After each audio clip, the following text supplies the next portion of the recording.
buenas tardes para todos. Resulta para mí un enorme placer poderlos acompañar una vez más en el encuentro anual de notarios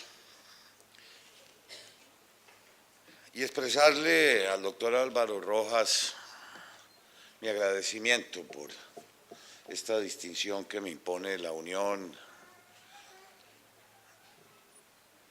Muchas gracias, doctor Álvaro, por la distinción, pero también por esta invitación siempre muy calurosa y afectuosa. Señor Superintendente de Notariado y Registro, doctor Jorge Enrique Vélez, doctor Mario Fernández, director académico de la Unión de Notarios, doctora Ligia Gutiérrez, Enrique Nates, señores notarios, en esta oportunidad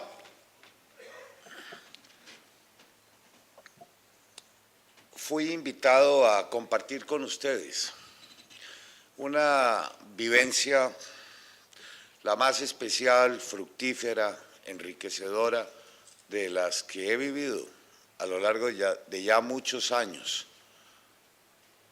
de servicio público.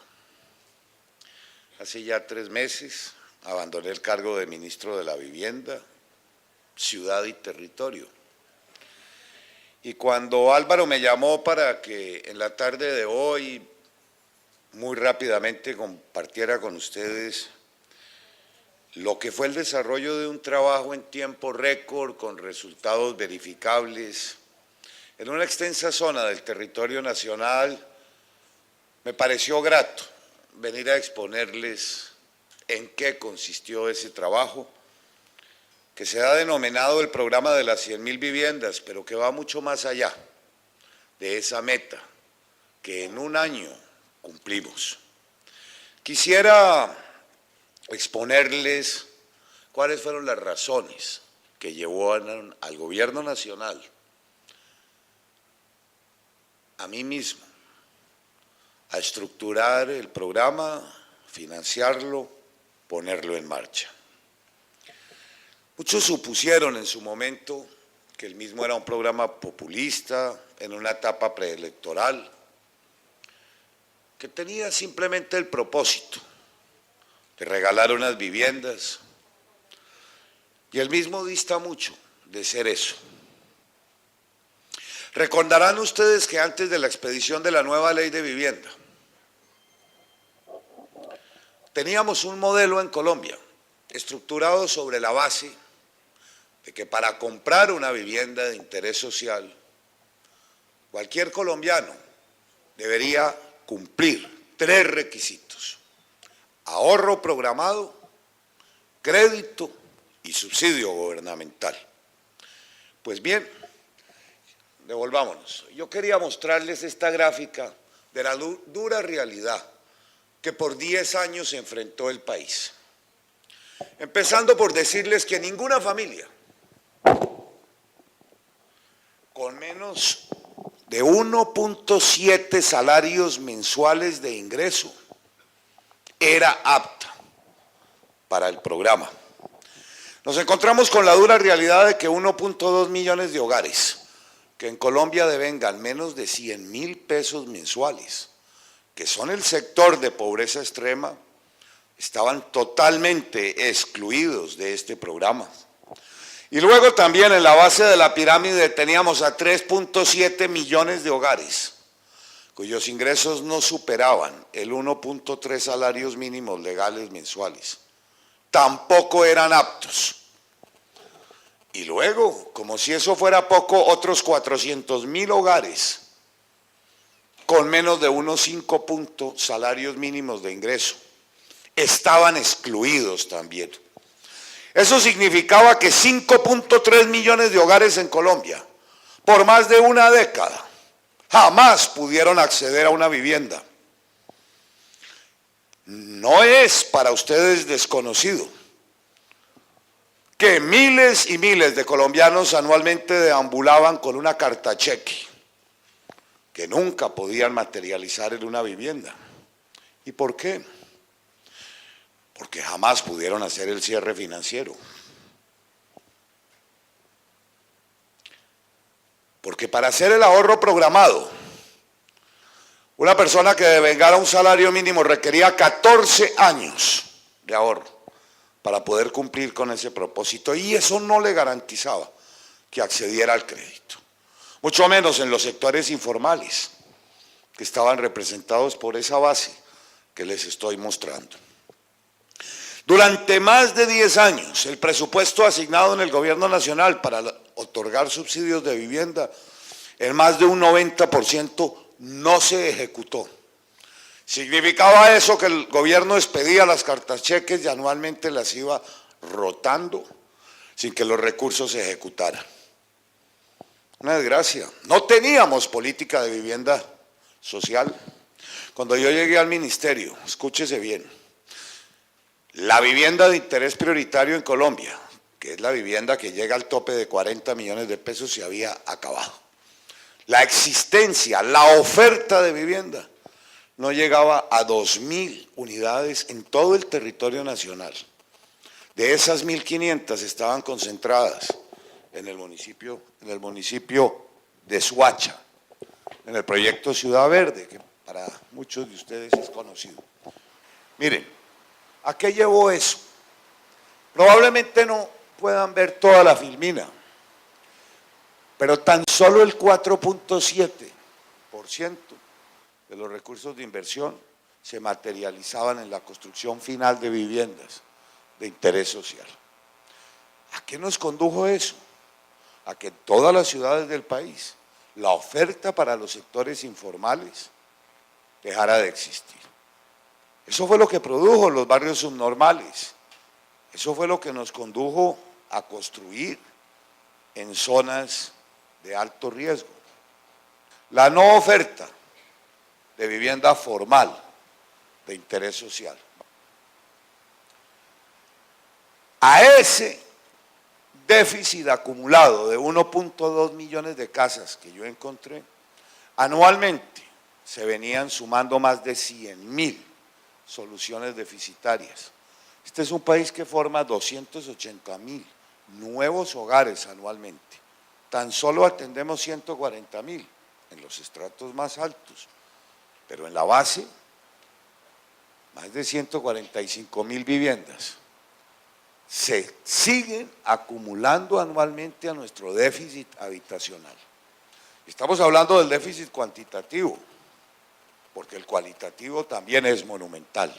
Pase. Mire, una persona de un salario mínimo, para adquirir una vivienda de 70 salarios mínimos tardaba 177 meses en lograr constituir su ahorro. Eso es imposible. ¿Ustedes se imaginan una persona 14 años ahorrando? Una persona de esas condiciones consigna, a los 2 meses retira, jamás lo logra hacer. Mientras que una persona de 4 salarios mínimos lograba constituir el ahorro en 11 meses. Imagínense ustedes, ni qué hablar de las personas de pobreza extrema. Estamos hablando de las de salario mínimo, las de pobreza extrema jamás. Pues se tardarían toda la vida en lograr constituir ese ahorro. Por eso ese esquema tradicional había fracasado en Colombia. Y eso fue lo que nos llevó a pensar en redefinir toda la política pública de vivienda para atender ese sector informal.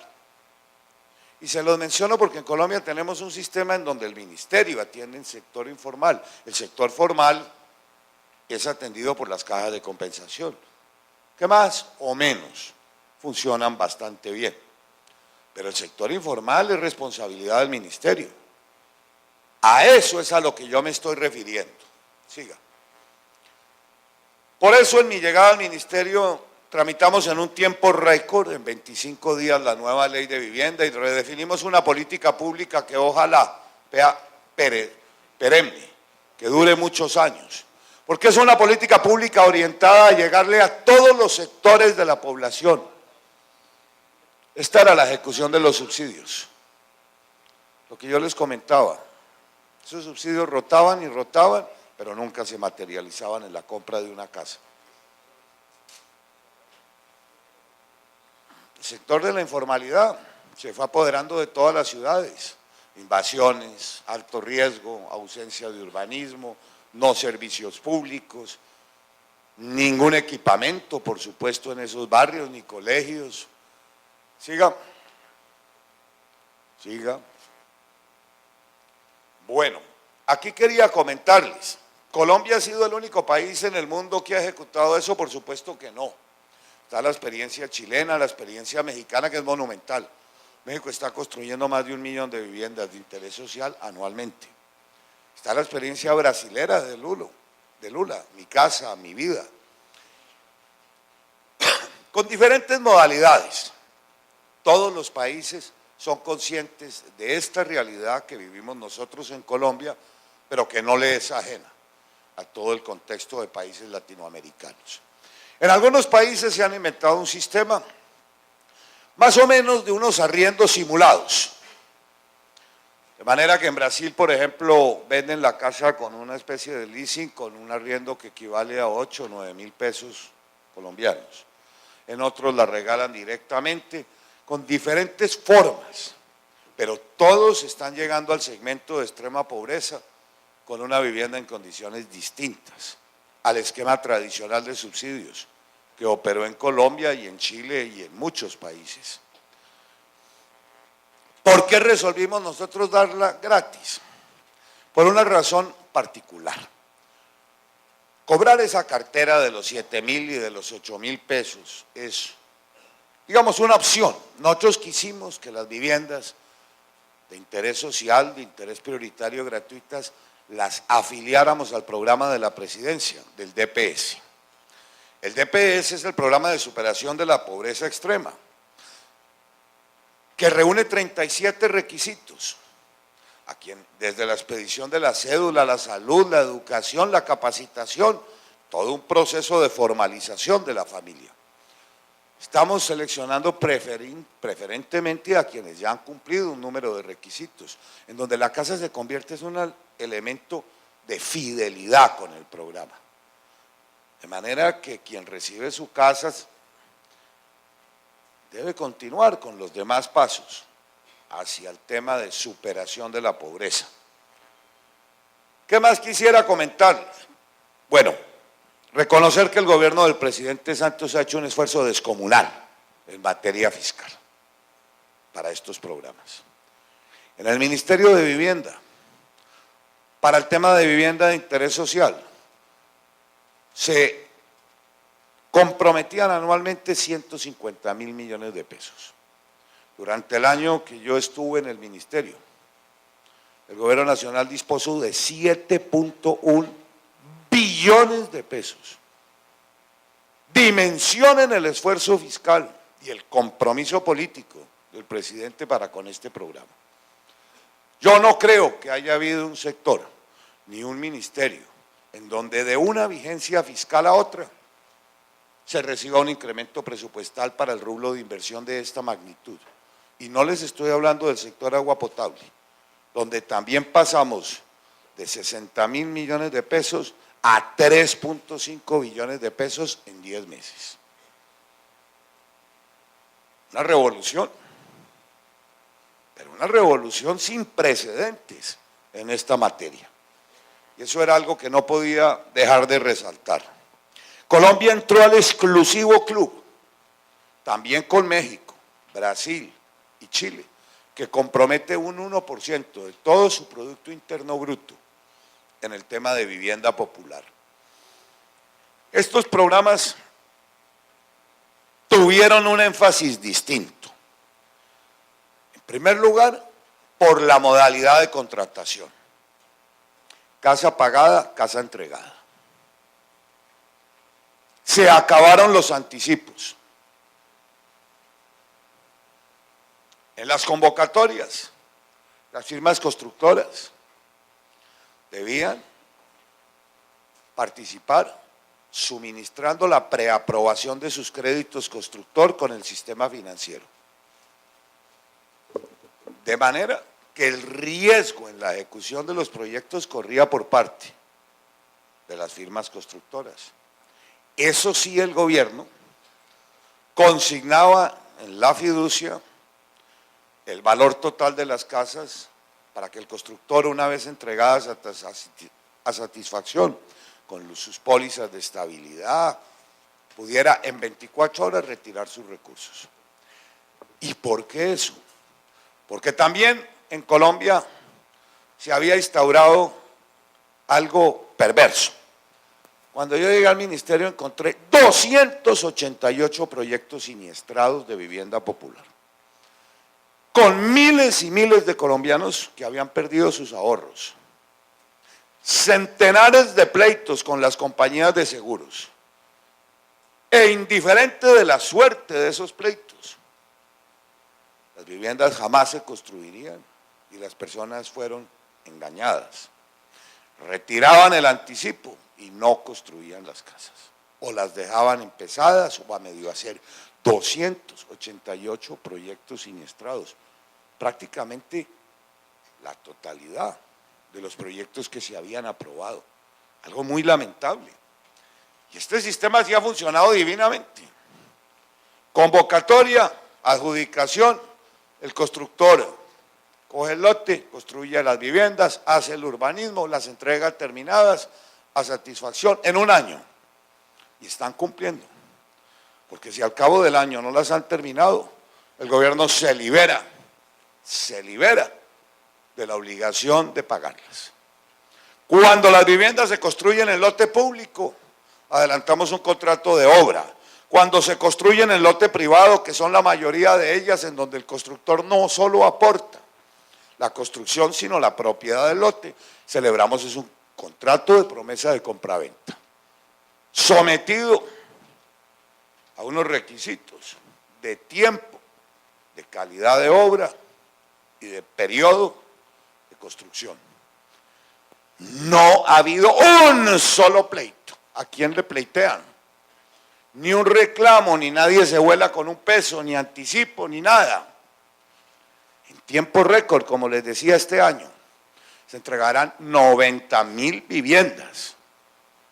Masivamente ya se están entregando. ¿Y qué viviendas? Duplicamos el área de lo que era la vivienda de interés prioritario, que era de 31 metros. El área promedio pasó a ser de 51. ¿Y qué urbanismo? ¿Y qué equipamientos? Porque además fuimos celebrando desde el inicio del programa convenios con todas las entidades del Estado. En todos los conjuntos de un determinado número de casas hacia arriba, el Ministerio de Educación actuará construyendo los macrocolegios. Coldeportes se encargará en las áreas de sesión de la construcción de los parques. El Ministerio del Interior a través de Fonsecom, de los equipamientos de seguridad, vías, etcétera. Salud. El Ministerio de Comunicaciones, Molano, a todas las casas de vivienda de interés prioritario les asignaron su computador y es obligación de los contratos dejar las redes instaladas gratuitamente para generar la conectividad de todas las viviendas. Hasta el Ministerio de Cultura se nos vinculó con una biblioteca personal que donará para cada casa. De manera que no solamente estamos entregando unas viviendas, sino unos conjuntos habitables, bonitos. Por ejemplo, las casas de Valledupar tienen hasta piscina. Oh, es algo fantástico. Qué satisfacción ver la cara de estas personas cuando se trasladan, y mi agradecimiento también es para con el sistema financiero que otorgaron los créditos. Este programa valió 4.2 billones de pesos. Todo se embolsó a través de crédito constructor. Gran confianza de los bancos en el gobierno, de las compañías de seguros, que después de ese cúmulo de reclamos nos volvieron a dar las pólizas, no sin dificultad, pero porque generamos confianza a través de este nuevo programa. Los alcaldes, que en muchos casos aportaron los lotes públicos. Mire, esta es la totalidad. En todos los departamentos, en 31 departamentos estamos construyendo casas. 330 proyectos se entregarán este año. Una barbaridad. Un porcentaje altísimo en municipios donde el Estado nunca había llegado, municipios de sexta, quinta y cuarta categoría. Increíble. En la sola ciudad de Medellín, 10.000 viviendas. Estamos en 51 municipios del departamento de Antioquia, para que ustedes se den una idea. Algunos departamentos fueron más pilos, los alcaldes, porque son nuestros socios naturales. Sin las licencias de construcción, sin los lotes, sin la habilitación de servicios era imposible hacer la convocatoria para un determinado proyecto. Pero, por ejemplo, miren, qué interesante, La Guajira en 7 municipios, 2.500 viviendas. En Nariño, 18 proyectos para 4.500. Ustedes saben lo que representan esos municipios de Nariño, y aquí debe haber notarios del departamento. Llegarle a 17 municipios, a la costa, municipios de 6ª categoría donde nunca se había hecho nada. La construcción de 120 casas en un municipio de esa naturaleza es una revolución.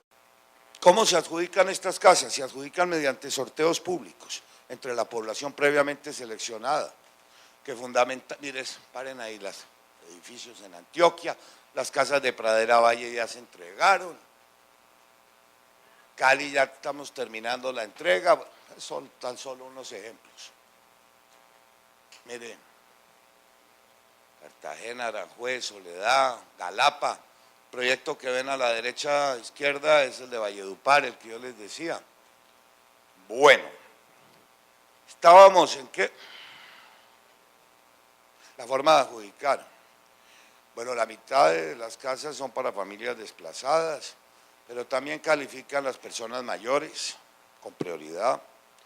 Comprenderán que una persona sin ningún ingreso de más de 70 años ya no tiene fuerza laboral, no tiene pensión, no tiene ningún ingreso, no tiene ninguna posibilidad de estar en el esquema tradicional. Las mujeres cabeza de familia, por supuesto, la población discapacitada. Y esto se ha hecho con la más absoluta transparencia. No ha habido un reclamo sobre la entrega o adjudicación de ninguna casa. Se selecciona previamente por parte del DPS la población del programa de pobreza extrema, y en esa población se adelanta un sorteo.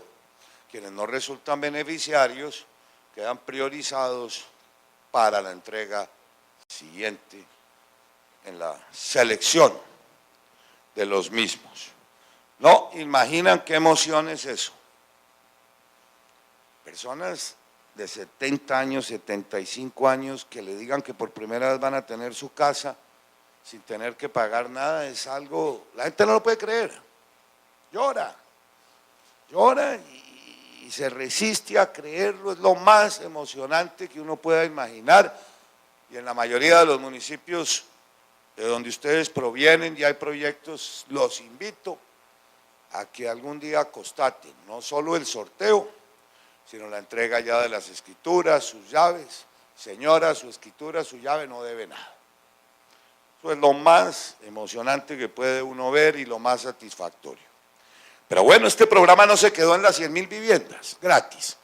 Ya está abierta la convocatoria para 86.000 más, en la práctica 100.000, para los colombianos de un salario mínimo, en unas condiciones excepcionales. Tendrán que pagar una cuotica de 180.000 pesos, pero eso es infinitamente menor a lo que pagan por una pieza, por un arrendamiento. Y en esa forma le damos cobertura ya al segmento entre 1 y 2 salarios mínimos.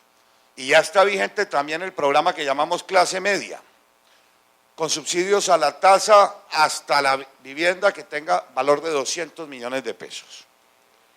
La están pudiendo comprar al 6% de interés anual, una vez se le aplica el subsidio a la tasa que otorga el gobierno, y eso es algo que tampoco nunca habíamos visto en este país, porque ahí también el gobierno hace un esfuerzo grande, subsidiando el interés en un acuerdo con los bancos que nos permitió bajar las tasas. Fantástico. Para los estratos más altos también continúan los programas ya. Para el de más arriba sí sigue el tradicional de subsidio, ahorro y crédito. Y ya para la vivienda de los notarios y de los demás sectores, pues logramos conservar en la reforma tributaria las cuentas AFC, que nos las iban a quitar. Entonces toda la población queda cubierta, desde la de más altos ingresos, que todavía conservan la prerrogativa de la cuenta AFC, el descuento tributario en el impuesto de renta, en la amortización de su casa, los de más abajo con el modelo tradicional de subsidio crédito ahorro, clase media subsidio a la tasa, 1 a 2 salarios mínimos, vivienda en condiciones excepcionales con cuotas de 180.000 pesos mensuales y ya para el sector de pobreza extrema, pues el programa de vivienda gratuita.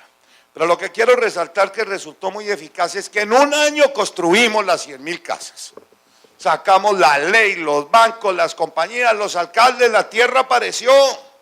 250.000 casas se podrán construir en la tierra que fue habilitada en ese proceso. Recuperamos la vivienda como un modelo de primerísimo lugar en la agenda política, no solo a través de los programas del gobierno, sino en las entidades territoriales también se pusieron las pilas. Lo que esto genera de empleo. Cada casa representa 2 empleos directos. Este solo programa de las 100.000 casas generó 200.000 empleos directos. Más los demás programas, somos el sector líder en crecimiento dentro del componente del Producto Interno Bruto Nacional, el 16%. Por muy lejos el sector que creció el año pasado, de manera más significativa. Y eso pese a Bogotá. Caramba, si no hubiera sido por Bogotá y su alcalde, habíamos crecido al 35%. Y les voy a decir por qué. Porque es que Bogotá y los municipios vecinos representan el 51% de la actividad constructora del país. Y Bogotá fue la única ciudad que decreció. Naturalmente el impacto de Bogotá sobre la cifra global es monumental. Pese al decrecimiento de Bogotá, subimos el 16. Vayan ustedes a ciudades como Barranquilla, Santa Marta, muchas otras, y podrán apreciar lo que, si no hubiera sido por este programa, la actividad edificadora en Colombia se había caído a niveles impensables. Ahora con la expedición del POT de Bogotá la situación va a ser muchísimo peor, porque el impacto que va a tener lo que establecieron en materia de compensación representa hasta un 40% más en el incremento del valor de un proyecto. Esfuerzo puesto disfrazado. Para que se den una idea, en un proyecto de construcción el valor de la tierra representaba entre el 10 y el 15, ahora va a representar el 40. Y como no dan licencias y como no dan conectividad de servicios, pues por eso la actividad en Bogotá está caída. De crecimiento muy grande en el licenciamiento, en el inicio de proyectos, en ventas, en todo. Pero en el resto del país la situación no fue así. Yo no me quiero extender más, pero sí quería un poco compartirles este esfuerzo que se hizo, lo que representó en recursos, en empleo. 27 subsectores dependen de la construcción en Colombia, que se han visto muy favorecidos, tuvieron un año excelente y esperamos que la actividad siga siendo así. Y lo digo porque si hay algo que genera estabilidad para las familias pobres es su casa, que genera empleo y que nos permite combatir decididamente ese tema de la informalidad. Es el sector más dinámico que uno puede apreciar en esta materia. 7 departamentos multiplicaron por 6 en ese año su producción de vivienda y 11 departamentos duplicaron o triplicaron su actividad constructora. 4.500.000 metros construimos en este programa en su primera etapa. Crecimos el 500% la actividad constructora de vivienda de interés prioritario. La machera fue esto, y ojalá sigamos así y no paremos, a ver si algún día, ojalá en poco tiempo, logramos superar ese déficit habitacional tremendo que tiene nuestro país y que fue lo que por muchos años se fue acumulando por las circunstancias que yo bien les expliqué. Hoy tenemos una política pública para todos los sectores. Ya advirtió el presidente que cuando termine la entrega de la casa 100.000 vendrán otras 100 gratis. Y cuando terminemos de construir las 100.000 de salario mínimo, vendrán otras, en asocio con las cajas.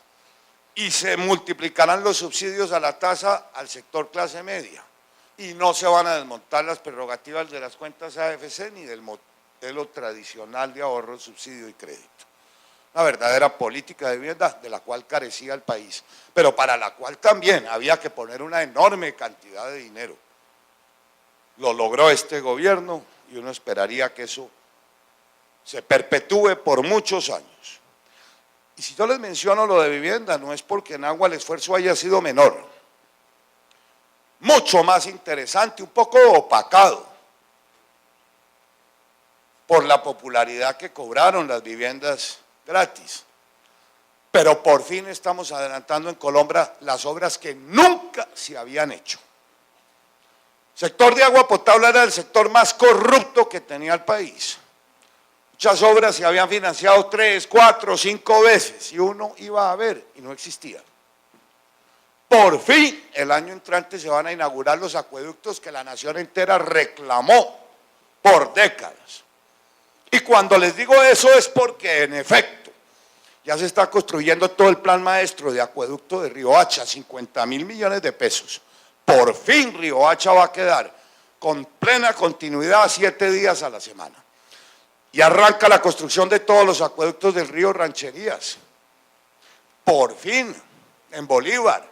El año entrante se terminarán los acueductos de Turbaco Arjona, Magangué, María la Baja, Carmen de Bolívar y el acueducto centenario de Cartagena, 220.000 millones. Y el acueducto de Santa Marta. Sincelejo por fin va a quedar el año entrante, con plena continuidad también. Pozos 50, 51, 52, las tuberías de conexión, Ovejas. Montería este año queda al 100%, acueducto y alcantarillado. Muchos otros municipios de la región Caribe. El presidente esta tarde está inaugurando el acueducto que hicimos en Providencia. 17.000 millones de pesos, Providencia queda al 100%. Y mañana se inaugurará el alcantarillado de aguas pluviales de San Andrés, también obra del último año de este gobierno. Quedó la plata para la terminación, la puesta en marcha del acueducto de Cúcuta y del Rosario. Y 320.000 millones de pesos, el plan maestro de toda la capital del departamento. Ni hablar de Santander. Este año terminamos el embalse de Bucaramanga.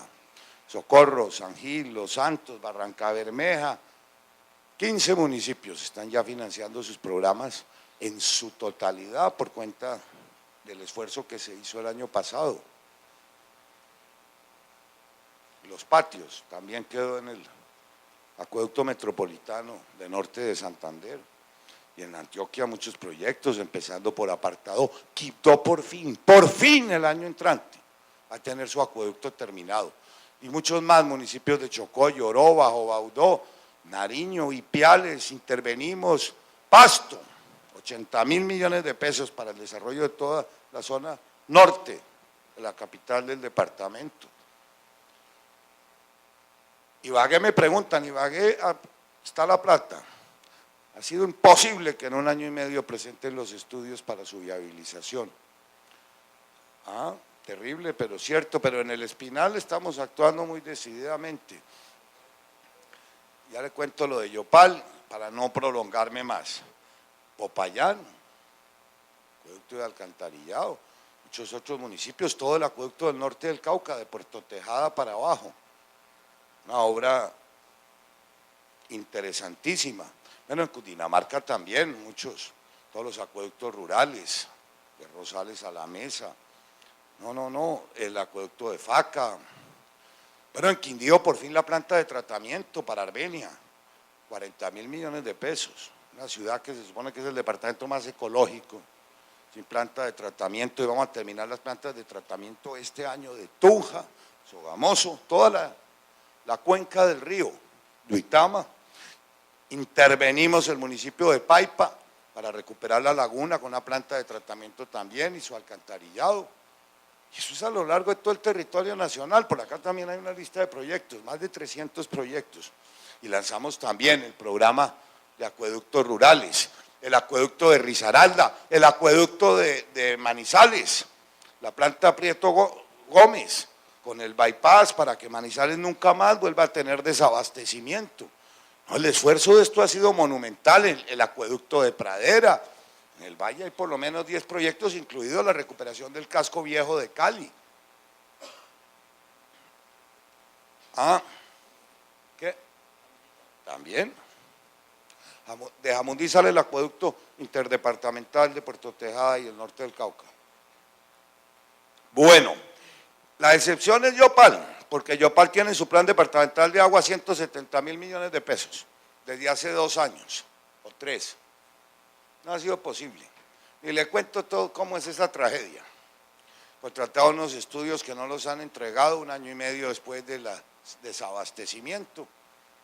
No los entregaron, cambian los gobernadores, cambian los alcaldes. El compromiso era que hasta que no entregaran los estudios no desembolsan la plata que tienen consignada en una fiducia y tienen parado a todo el Casanare, todos los municipios, incluido Yopal, por falta de estudios y diseños técnicos.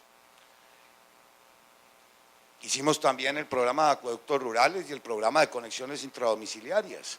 Ya se entregó Cartagena, el Pozón, ya se entregó Barranquilla de Baristo Surdís. Y ese es un programa muy bonito porque es intervenir cada casa, cada vivienda popular de una ciudad, colocándole 5 puntos básicos al domicilio, acueducto, sanitario, ducha, lavadero, lavamanos. Son las casas que estaban cerca de una red y que carecían de agua. Ya hemos entregado 14.000 viviendas terminadas y este año actuaremos en 17 capitales de departamento del país. Pero bueno, esa es esa vivencia tan fantástica que me tocó vivir en el último año, que como les digo ha sido lo más gratificante que me ha ocurrido en mi vida pública y qué satisfacción haber participado de eso. Pero yo no podía dejar de terminar esta pequeña y generosa charla a la que me invitó Álvaro, sin decirles que ahora en Buen Gobierno hemos reconstituido el Comité de Justicia. Arranca el 1 de octubre, con muy destacadas personas. Y si se les ocurre a alguien que interprete bien lo que siempre quisimos hacer, con ustedes será extraordinario, Álvaro, que se incorpore a ese equipo de trabajo. No crea que esa no es una agenda pendiente de este gobierno. No fue que no hiciéramos nada. En el primer año de gobierno llevamos y sacamos el Código de Procedimientos Civiles, el Estatuto Arbitral, el Código Contencioso y muchas otras iniciativas. Pero la gran reforma nos quedó pendiente. El 1 de octubre arrancamos ese trabajo. Esa comisión van a ser parte, pues, personas todas muy conocidas. Manuel José Cepeda, Jaime Córdoba, Néstor Humberto, Medellín, Esael, los magistrados Ocha y muchos otros. Pero el tema que tenemos pendiente con los notarios hay que volverlo a llevar. El corazón de la fallida reforma, la modificación al 116 de la Constitución, para ampliar el campo de acción del notariado en Colombia. Ustedes lo decían hoy, ya vienen cumpliendo unas funciones jurisdiccionales, podrían asumir muchas más. Es lo que verdaderamente funciona, programas como esos en materia de descongestión. Yo que nunca he creído en que esta crisis se supere con jueces de descongestión o con solo recursos. Al mes de julio el Consejo Superior de la Judicatura había ejecutado el 5% del presupuesto de inversión. Entonces yo sí creo que tenemos que retomar esos temas, que la reforma al final se desacreditó, que la reforma en buen momento se hundió, es correcto, pero que tenía temas que el país debe retomar y repensar, no tengo la menor duda. En materia de seguridad jurídica, la reforma contenía unas normas que yo creo que hay que volver a repensar. Ese problema de la tutela no se ha arreglado en nuestro país y el famoso acuerdo tácito de las Cortes se rompe permanentemente. Vamos a resolver en Colombia si la Corte Constitucional sí va a ser corte de cierre o en cada jurisdicción. Necesitamos resolver algo que yo he venido proponiendo y se abriendo paso. poder establecer la jurisprudencia como fuente de derecho, de forzoso cumplimiento. No podemos seguir con cada tribunal y cada juzgado del país fallando de una manera distinta. Yo le propuse algo que siempre tuvo buena acogida. Las leyes penales y fiscales deberían tener casi que un carácter de estatutarias y no entrar en vigencia sino después del control de constitucionalidad. Tenemos que repensar todo el tema de seguridad jurídica en Colombia. Y tenemos también que insistir en mecanismos alternativos de descongestión y acceso. A través de los notarios, los tribunales, ¿por qué no los abogados a tiempo parcial en un programa de choque, así sea pro tempore, como lo propusimos en la reforma? Pero el maldito tema del juzgamiento de los aforados acabó con todos los buenos propósitos, pero no por eso. Esa agenda sigue pendiente de ser discutida. Yo los invito nuevamente, Álvaro, a que en la medida de sus posibilidades nos colaboren en este nuevo esfuerzo que vamos a emprender en la Fundación Buen Gobierno a partir del 1 de octubre. Sabemos que ya en este gobierno, en lo que resta del mismo, no hay el ambiente ni la oportunidad para regresar al Congreso con una reforma de orden constitucional. Pero eso también nos va a permitir gozar del tiempo para irla elaborando con detenimiento, con buen juicio, socializándola, como dicen ahora. Porque yo creo que con el paso de este año, desde la caída de la reforma, pues muchos nos hemos dado cuenta de que se cayó la reforma y se dijo que no se necesitaba y tampoco ha pasado nada. Hay que ver qué se hacen con esos procesos ejecutivos. Esto no puede seguir así, ni la tutela funcionando como viene funcionando, ni las altas cortes dejaron de serlo por cuenta de estar fallando asuntos de vecindario. Hay que volver a pensar esto. Y yo de verdad los convoco a que en la forma en que lo estimen conveniente se integren a este trabajo que vamos a emprender, como ya lo hicimos en el tema energético, como ya lo hicimos en el sector industrial, en el sector de seguridad ciudadana. Ahí les dejo esa consigna. La vez pasada nos ayudaron mucho. Los argumentos de ustedes pesaron mucho en el debate en materia de reforma al artículo para darles funciones jurisdiccionales mucho más amplias, no solo a ustedes, sino a otras personas y sectores que podían operar en asuntos muy claros y muy definidos. Eso es algo que enaltecería al notariado, claro, que las funciones que vienen cumpliendo han sido ejemplares, pero por eso habría que pensar en muchas otras. Ahí les dejo esa consigna y no quiero tampoco extenderme más. Yo quiero demostrarles que lo que se hizo en un año hay que hacerlo en todos los sectores, en el sector de infraestructura, en el sector de salud. Sí es posible ejecutar con transparencia en Colombia de una manera efectiva y concreta y entregar las obras bien hechas y a unos precios razonables, sin corrupción y en tiempo récord. Muchas gracias.